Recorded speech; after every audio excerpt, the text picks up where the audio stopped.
Hello दोस्तों, कैसे हो आप सब। उम्मीद है अच्छे होंगे, बढ़िया होंगे। चलो शुरू करते हैं आज का अपना क्लास आरआरबी एनपीटीसी 2024-25 का top 5 question with smart tricks. Daily 6 बजे हमारा क्लास होता है। आज क्लास नंबर 4 है, तो बिना आपका टाइम वेस्ट किए शुरू करते हैं आज का पहला क्वेश्चन। आज का पहला क्वेश्चन है, A train crosses a stationary object in 10 seconds. What is the length of the train if the speed of train is 25 metre पर सेकेंड। ये क्वेश्चन बहुत इजी है, लेकिन फिर भी कई लोगों को गलती हो जाता है। वो चीज मैं समझाने के लिए क्वेश्चन लेके आया हूँ। तो ये क्वेश्चन करते हैं सो। इसमें ऐसा कुछ नहीं है, बिना पेन चलाए भी हम इसको निकाल सकते हैं। डायरेक्ट है, सीधा सा, इसमें पेन की भी जरूरत नहीं है आपको। 10 सेकेंड है और ये, लेकिन कई लोग क्या एक्स्ट्रा दिमाग भी लगा देते हैं। कोई लोगों को समझ नहीं आता कि स्टेशनरी ऑब्जेक्ट, ये स्टेशनरी ऑब्जेक्ट ऐसा कुछ नहीं है, ये जस्ट एक ट्रैप है ताकि आपका यहाँ टाइम वेस्ट हो। कुछ नहीं है। जैसे मान लो कि एक प्लेटफॉर्म है, यहाँ एक आदमी खड़ा है, यहाँ से ये ट्रेन जा रही है। इस आदमी को ये ट्रेन 10 सेकेंड में क्रॉस किया, ठीक है, और इसका स्पीड था 25। तो ट्रेन का लेंथ बताओ। तो ट्रेन जब यहाँ से यहाँ आई, यहाँ से, तो यहाँ से ये एंड क्रॉस किया, तो यही इसकी लेंथ है ना। तो इस व्यक्ति से ये ट्रेन जब यहाँ, ये स्टार्टिंग पॉइंट से यहाँ एंड पॉइंट आ जाएगा, तो ये इसका स्पीड हमें पता है, टाइम पता है कितने टाइम में क्रॉस किया। तो सीधा सा है 10 इंटू 25, 250 मीटर। कई क्वेश्चन में क्या होता है, ये क्वेश्चन हम सोचते हैं अरे इतना इजी, इसको डायरेक्ट मल्टीप्लाई कर देते हैं और उतना आंसर लिया। कई बार क्या होता है कि इस 25 मीटर पर सेकेंड की जगह आपको किलोमीटर पर हावर दे देगा।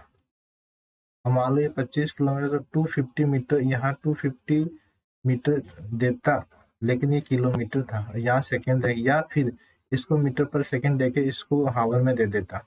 तो ये यूनिट्स का ही बोल है। यही मेरा बताने का पर्पस था। क्वेश्चन में ऐसा कुछ नहीं था कि यूनिट्स पर हमेशा ध्यान रखो। हम क्या सोचते हैं अरे इतना इजी क्वेश्चन आया है, इसका आंसर ये होगा, लेकिन नहीं, हमें एग्जाम में हमेशा यूनिट्स पे ध्यान रखना है। चलते हैं नेक्स्ट क्वेश्चन की तरफ। Two poles of length 12 metre and 17 metre stand vertically upright on a plain ground. If the distance between their feet is 12 meter, find the distance between their tops. तो अभी इसके क्वेश्चन तो आप समझ गए होंगे।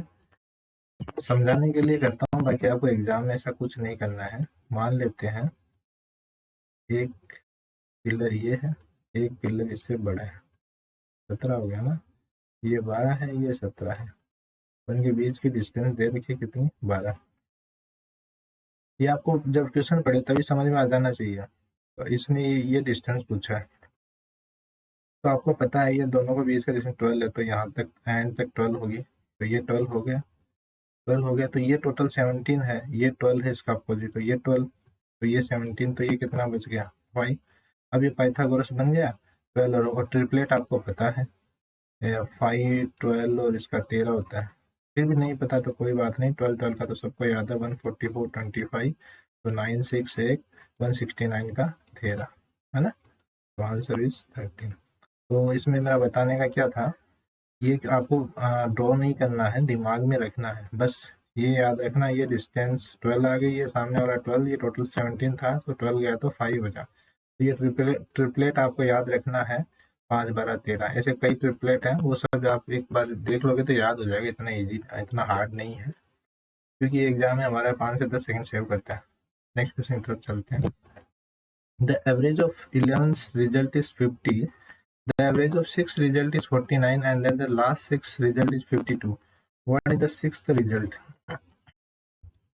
इस क्वेश्चन में आपको टाइम लग सकता है, क्योंकि ये थोड़ा कैलकुलेटिव है।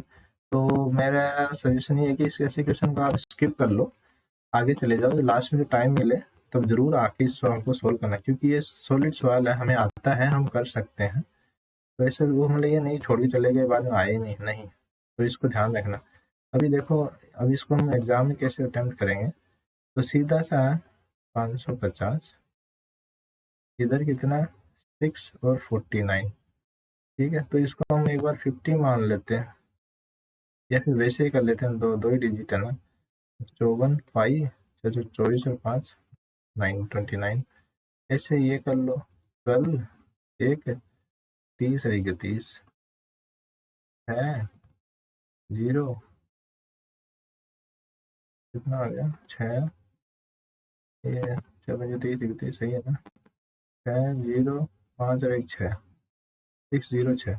अभी 550 है, ये इसमें से माइनस करेंगे तो कितना आएगा 56, ये इसका आंसर है ना। पीछे वाले का आंसर ठीक नहीं है यार, तो इसका आंसर 50। ये थोड़ा सा 3 वो कैलकुलेशन हो गया ना, इसलिए बता रहा हूँ, बाकी कुछ वो प्रॉब्लम नहीं है, लेकिन 3 मल्टीप्लाई हो गया ना, ये तो छोटे थे। ठीक है, अब आपको समझ में आ रहा होगा। अगर आपको कुछ समझ में नहीं, आपको वॉइस क्लियर नहीं, मेरा वॉइस क्लियर नहीं आ रहा है, या कुछ दिखाई नहीं दे रहा है, हैंड राइटिंग कुछ भी, कुछ प्रॉब्लम है, डाउट है, तो प्लीज़ मुझे आप कमेंट कीजिए।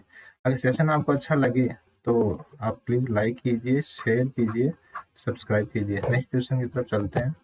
If the cost price of 120 article is selling price of 80 article, find the profit percentage. देखिए, इस क्वेश्चन को मैं आपको दो तरीके से बताऊंगा, एक तो रेशियो मेथड से, एक ये है। इसमें क्या होता है, कई बार आपको कई लोग बताएंगे कि ऐसा आए तो उसको सेलिंग प्राइस पे नहीं, कॉस्ट प्राइस पे नहीं, तो सेलिंग प्राइस पे उसका निकालते हैं प्रॉफिट लेस लॉस जो भी है।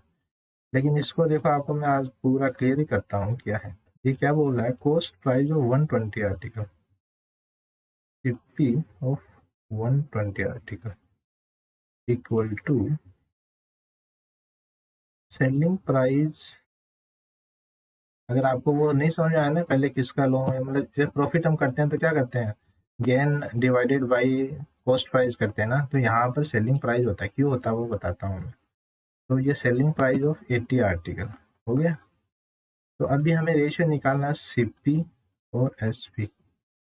मैं जो ऊपर जो वही लिखा हूँ जो क्वेश्चन में दे रखा, अपने मन से कुछ नहीं लिखा हूँ। तो ये हो गया 80 और ये नीचे चला जाएगा 120। अभी क्या हो गया, सीपी क्या हो गया 180 और एसपी क्या हो गया 120। तो अभी इनका प्रॉफिट कितना हो, मतलब 80 में लेके 120 में बेचा तो 40 हो गया। और इसका प्रॉफिट निकालना हम सीपी पे निकाल दें, अपना जो मेन कॉन्सेप्ट है वही है, तो इंटू 100, तो ये गया 50। तो कितना आ गया 50%।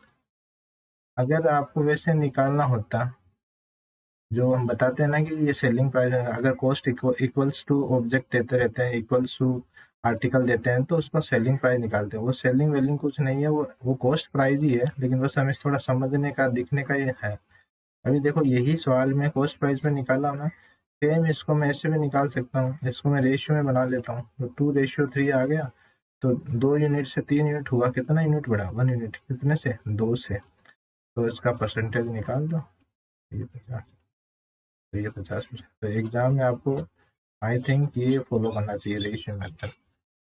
रेशियो मेथड से क्या होता है, आपको बहुत ईजी हो जाता है।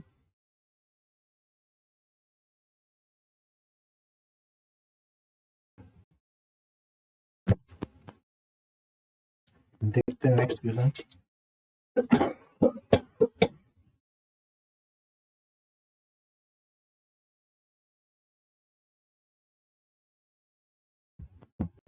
नेक्स्ट क्वेश्चन अपना, he brought an article is 400 and sold it for profit 10%. What would have been the increase in the profit percentage if was sold for 460? अच्छा, इस क्वेश्चन को आप बिना पेन चलाए भी कर सकते हो, कैसे मैं बताता हूँ। 400 रुपये में खरीदा, 10% प्रॉफिट, 10% प्रॉफिट मतलब 400 का 10% कितना होता है, 40 रुपये होता है ना। देखो, कभी भी कोई भी नंबर आए, मान लो ये, तो इसका 1% निकालना, तो डायरेक्ट 100 का भाग दे दो, तो 1% कितना है 4 रुपये, और 10% कितना आया 40, तो 40 रुपये एक्स्ट्रा में बेचेगा, इसका मतलब 440। ये मैं समझाने के लिए कर रहा हूँ। 440 में बेचा तो उसको कितना प्रॉफिट हुआ 10% का, तो अभी वो 460 में बेचेगा, 460 में, तो कितना प्रॉफिट होगा, कितना प्रॉफिट होगा। देखो 1% कितना है 4, तो अभी 400 रुपये तो था, 60 रुपये एक्स्ट्रा बेचा, तो 60 में इसको 4 डिवाइड किया तो कितना हो गया 15% प्रॉफिट हुआ। अब इसने क्या पूछा, कितना इंक्रीज हुआ, 10 से कितना इंक्रीज हुआ, 10 से 15 हुआ तो कितना इंक्रीज हुआ, 5%। तो आंसर देखो यहाँ 15 भी है, 10 भी है और 5 भी है। तो क्वेश्चन टिक करते समय बहुत ध्यान रखना। होप आपको ये सेशन अच्छा लगा होगा। अच्छा लगे तो लाइक कीजिए, शेयर कीजिए, सब्सक्राइब कीजिए। और कुछ डाउट हो, कुछ वॉइस का या कुछ भी इश्यू हो तो प्लीज़ कमेंट कीजिए ताकि इसको रिजॉल्व किया जा सके। Thank you.